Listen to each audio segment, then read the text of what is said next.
Good evening. मैं doctor Ashok Sarin हूँ, senior consultant nephrologist, kidney specialist at Indraprastha Apollo hospital, new Delhi. तो मुझे करीब 30 साल हो गए यहाँ पर। मैं शुरू में All India Institute of Medical Sciences में था और उसके बाद मैं यूके गया था, Northern Ireland, and I trained in nephrology at the Belfast City and Royal Victoria Hospitals, Queen's University of Belfast. और मुझे FRCP डिग्री भी मिली वहाँ से, रॉयल कॉलेज ऑफ फिजिशियंस। मैं आपको ये बताना चाहता हूँ, मैं नेफ्रोलॉजिस्ट हूँ इस लाइन में बहुत साल से, 50 साल से। मैं खुद परेशान हूँ कि किडनी डिजीज हमारे देश में, दिल्ली, NCR, और मेरे पास पेशेंट सब जगह से आते हैं, गुवाहाटी से, नागालैंड और साउथ से भी आते हैं, बॉम्बे से भी आते हैं, पंजाब, कश्मीर, सब जगह से पेशेंट आते हैं। और मैं ये बताना चाहता हूँ कि किडनी डिजीज लोग कहते हैं बहुत ज़्यादा, वो ज़्यादा इसलिए कि हम लोग का लाइफस्टाइल बहुत ख़राब है। मतलब सबसे इम्पोर्टेंट चीज़ है कि हम लोग अपने जिस्म में डायबिटीज़ पैदा करते हैं, हाई ब्लड प्रेशर पैदा करते हैं, और इसकी वजह ये है कि हम खाते बहुत ज़्यादा हैं। हम खाते हैं, मोटे होते हैं, और बच्चे भी मोटे हो जाते हैं खा खा के। तो मोटापा बहुत ज़्यादा है। जैसे किसी का वेट 60 होना चाहिए, उसका 80 किलो है, किसी का 70 होना चाहिए, उसका 100 किलो है। तो इसलिए हमारे यहाँ वेट बहुत बढ़ रहा है। फिर कुछ लोग स्मोकिंग करते हैं, अल्कोहल ज़्यादा लेते हैं, और एक्सरसाइज तो करते ही नहीं है। इवन यंग मैन एक्सरसाइज नहीं करते, गेम्स नहीं खेलते लोग, यंग पीपल भी गेम्स नहीं खेलते। और हमारे यहाँ लोग बड़ी जल्दी अपने आप को बुढ़ा समझते हैं। इवन 40 साल में, 50 साल में लोग बुढ़ा।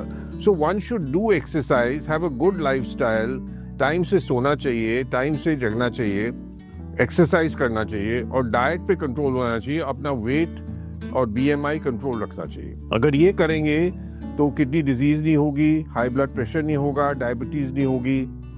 अच्छा, फिर हमारे यहाँ लोग जो है रेगुलर चेकअप नहीं करते। 40 साल के बाद कम से कम साल में एक बार तो चेकअप करना चाहिए, और उससे कई बार पता चल जाती है बीमारी की शुरुआत, ताकि हम शुरू में ही इस बीमारी को कंट्रोल करें। मुझे बहुत ख़राब लगता है कि जब कोई किडनी फेलियर से बच सकता है और वो पेशेंट किडनी फेलियर हो जाता है, और फिर डायलिसिस और ट्रांसप्लांट। आपको पता ही है, पेशेंट को डिफिकल्टी होती है, फैमिली को खर्चा भी होता है, हॉस्पिटल 2 या 3 बार हफ्ते में आना पड़ता है। फिर ट्रांसप्लांट, जब मैं इंग्लैंड में था तो ट्रांसप्लांट वहाँ पर कैडेवर, मतलब डेड बॉडी से ऑर्गन्स निकाल के और वो यूज़ होते हैं। यहाँ पर घर वालों को देना पड़ता है, सगे रिश्तेदारों को, माँ को, बाप को, वाइफ को, भाई बहन को देना पड़ता है।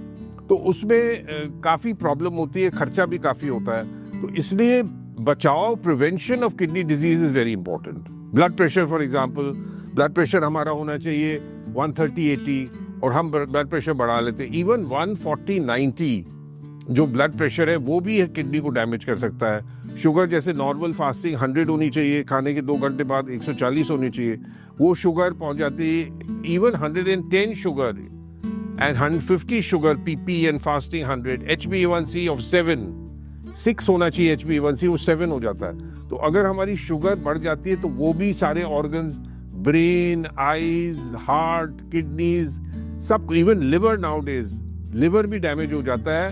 इसको NASH बोलते हैं, नॉन अल्कोहलिक स्टीटोहेपेटाइटिस। तो ये चीज़ों से हम बच सकते हैं। फिर कई बार लोगों को पथरी होती है, पथरी से भी प्रॉब्लम होती है, किडनी डैमेज हो सकती है। अगर शुरू में पथरी होती है, कई बार हम लोग, गर्मी का मौसम है और हम लोग पानी ज़्यादा नहीं पीते हैं, तो उससे वो सॉल्ट जमा हो जाते हैं और पथरी बन जाती है। तो अगर पथरी का ध्यान करें, पानी ज़्यादा पिए, तो पथरी के बनने के चांसेस कम होते हैं। फिर कई बार पेशेंट्स जो है, जोड़ों में दर्द हो गया, कुछ हो गया, तो पेन किलर बड़े सख्त वाले, ब्रूफेन, आइबुप्रोफेन, डाइक्लोफेनिक सोडियम, ये बड़े स्ट्रॉन्ग वाले पेन किलर्स लंबे अरसे तक खा लेते हैं। तो उससे एनाल्जेसिक नेफ्रोपैथी, किडनीज खराब हो जाती है दोनों। और ज़्यादातर ये देखा है कि जब किडनीज खराब होती है तो दोनों खराब हो जाती है, क्योंकि एक खराब होगी और दूसरी ठीक काम करेगी तो काम चल जाता है आदमी का। उसको ना तो डायलिसिस करनी पड़ती है ना ट्रांसप्लांट, लेकिन क्योंकि दोनों खराब हो गई तो फिर उसको डायलिसिस की तरफ जाना पड़ता है।